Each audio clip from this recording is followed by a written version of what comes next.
and welcome to 5-inch Floppy on GameArena.com.au. I'm Junglist, and supposedly later this year we're gonna get the new version of Counter-Strike from Gooseman entitled Tactical Intervention. All eyes on that one. But for the time being, Valve has seen fit to give us a new Counter-Strike called Global Offensive. Counter-Strike was the most competitive shooter franchise in the world. It was one of those games where if you played it, you weren't considered a gamer, you were a Counter-Striker. Everyone played it. You could be one of those people that sees a picture of Link and thinks it's Zelda, but once you've got that AWP in your hand, you're Neo. We were actually going to review a game called Starvoid this week on Steam, and we enjoyed it for about 3 hours before it crashed and stopped working. So we restarted it, and it stayed not working. So we reinstalled it, and it stayed not working. So, Starvoid. Back to Counter-Strike, this is pure multiplayer, and the overall game here is pretty much the same as before. There's a mode where you rescue hostages, and the main mode sees terrorists trying to plant a bomb and counter-terrorists trying to defuse it. It's that simple. Once you're dead in Counter-Strike, you have to wait until the end of the round to respawn. For the young'uns out there, it's like search and destroy mode in Call of Duty. Global Offensive has also included an official version of the gun game mode, in which every kill gets you a new weapon, like so. You go through worse and worse guns until you finally get to the knife. There's also some new stats tracking features and a competitive mode where you can go 5v5, first team to 16 rounds wins, just like the pro clans do, but we struggle to call these new features as they were previously mods. There are new maps for Gun Game, which are small and random but pretty fun, whereas the maps in the normal mode are pretty much the same, other than little nuances like, oh, there's Dust with a little side stairway in the pit. And oh, there's Inferno with no metal grate in the carpet for some reason. And oh, there's Aztec with no side path. Weapons are, we're not going to say more balanced, but if you remember the Galil and FAMAS, they're a bit more useful. The Deagle still does that little flippy thing. And there's a new Molotov cocktail, which is confusingly expensive for a few seconds of area denial. And the silly-ass cost structure still has more expensive sniper rifles than the AWP that no one will buy because the AWP is still one shot, one kill. Shooting different parts of the body will still do less damage than the head, distance reduces the strength of the bullet, and you can still pop 11 bullets into a vest and still not kill. You can still spray and pray and top score on a server, or you can choose to get good at those BS headshots.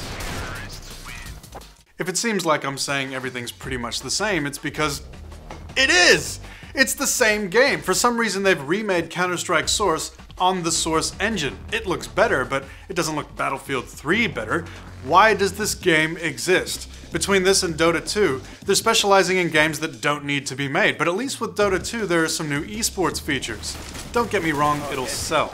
And there was definitely enough people online for us to get a game until maybe 1 AM or so. But is this just nostalgia? Is this just people checking in on the new version of the dethroned most popular game in the world? Oh, hey Valve, love what you haven't done with the place.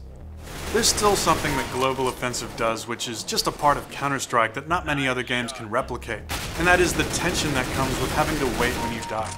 And that's not all there is to it. When you die, you have to watch the players who are alive. So if you're that last teammate alive, there's really nothing like knowing everyone is watching you. It's like you're on your own little show for one round, and worthy of 10 seconds of unedited footage. Bomb down, last man left. But if we're gonna change gears, I'm gonna have to clutch.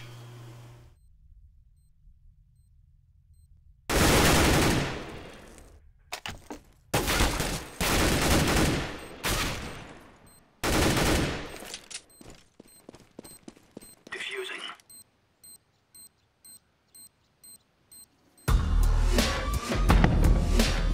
Hey, Jung! Jung! Are you there? Jung? Are you there, Jung? Jung? Counter-Strike used to be the be-all and end-all of team-based shooters. You're good at FPS? Oh, that's great. Are you good at Counter-Strike? That's what mattered. But FPS has evolved since then, and here's why Counter-Strike can't keep up. Because over a decade ago, someone made Counter-Strike and fluked it. We didn't know why it was so good, he didn't know why it was so good. And the only thing that anyone knows for sure is the community made it better by providing maps and mods. And if no one really gets the key to its success, no one can improve on it.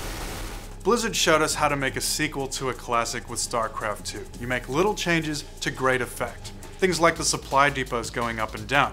Big effect on the match doesn't change the magic of the game. Counter-Strike Global Offensive makes little changes to no effect. And that brings us to Endgame. We can say some good things about it. It's still as addictive, you'll get lots of hours from something priced at less than your average shooter, but the lack of meaningful changes to maps, weapons, and overall design is unimpressive. Treat it as a distraction, a fun distraction.